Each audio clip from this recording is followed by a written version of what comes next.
আমি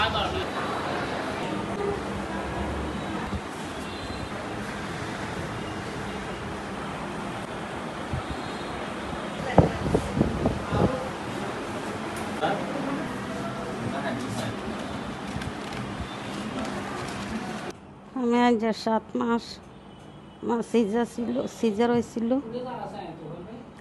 হয়েছিল তাসলিমা ম্যাডামের কাছে। সিজার হওয়ার পর থেকে পেটে ব্যথা পেট ফুলে গেছিল।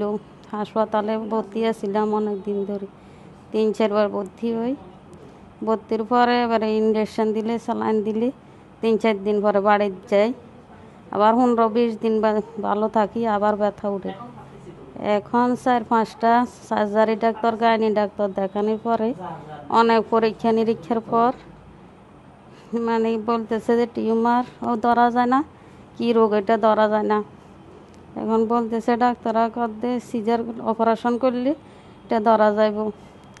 এখন 7 মাস পর আমার আবার বড় অপারেশন আছে। আমি তো এখন মৃত্যুর সাথে জলরে এটার বিশ্বাস চাই। আমার 3টা ছেলে মেয়ে। প্রবাস থেকে আসতে হলে 8 দিন কত টাকা খরচ হয় আপনারাই জানেন সব কিছু। এখানে আসি বিভিন্ন জায়গা, আমি দৌড়াদৌড়ি আজকে 2টা মাস আমি ঘরে ঠিক মতো ঘুমাইতে পারতেছি না। আমার বাপকে নিয়ে এই হাসপাতাল সব কিছু ডাক্তার, এই ডাক্তার সব ডাক্তার দৌড়াদৌড়ি করতেছি। এক ডাক্তার এক একটা পরামর্শ দিতেছে, তো কোনটা পরামর্শ এটা ডাক্তার সাহেবরা জানে ভালো মন্দ। তো এখন আমার বিভিন্ন অর্থ লস হইল। আমার স্ত্রী, আমার 3টা ছেলে মেয়ে, দুধের বাচ্চা সব কিছু আনবে, এটা ফুঙ্গো হয়ে গেছে।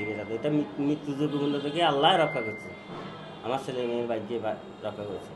আমার যে ক্ষতি হয়েছে এটা তো বলার বাইরে, আপনারা জানেন এটা। এখন আমার এটা দিয়েছে সমূলক, আমি শাস্তি চাই। ডক্টর তাসলিমার কাছে সিজার হয়েছে আমার ছোটো বোন হওয়ার সময়। তখন ডক্টর তাসলিমের সিজার করার সময় একটা গজ কাপড় পেটে রেখে দিয়েছিল, তখন এটা রেখে সেলাই করে দিয়েছিল। এখন 7 মাস পর আমার আম্মু ফেনী আলবারাকা হসপিটালে ভর্তি হওয়ার পর, অপারেশন হওয়ার পর এটা বের করে আনা হয়েছে। এখন আমি আমার আম্মুর জন্য ডক্টর তাসলিমার শাস্তি চাই। আমি থেকে ডাক্তারের কাছে আমরা আছি চিকিৎসার জন্য। ডাক্তাররা এইভাবে যদি জীবন নিয়ে খেলা করে তাহলে আমরা কার কাছে যাব? আমরা অবশ্যই এটার বিচার চাই, সত্য বিচার চাই। ধন্যবাদ আপনাকে। এই অভিযোগটা আমরা অবগত হয়েছি। ভুক্তভোগীর ভাই আমাদের সাথে অভিযোগ দায়ের করেছেন এবং আমরা ভুক্তভোগীর ভাইয়ের সাথেও কথা বলেছি। আমরা ইতিমধ্যে একটা 5 সদস্যের তদন্ত কমিটি গঠন করে দিয়েছি, যাদেরকে আমরা 10 কর্মদিবসের মধ্যে তদন্ত রিপোর্ট দিতে বলেছি। তদন্ত রিপোর্ট অনুযায়ী আমরা আইনগত ব্যবস্থা গ্রহণ করব।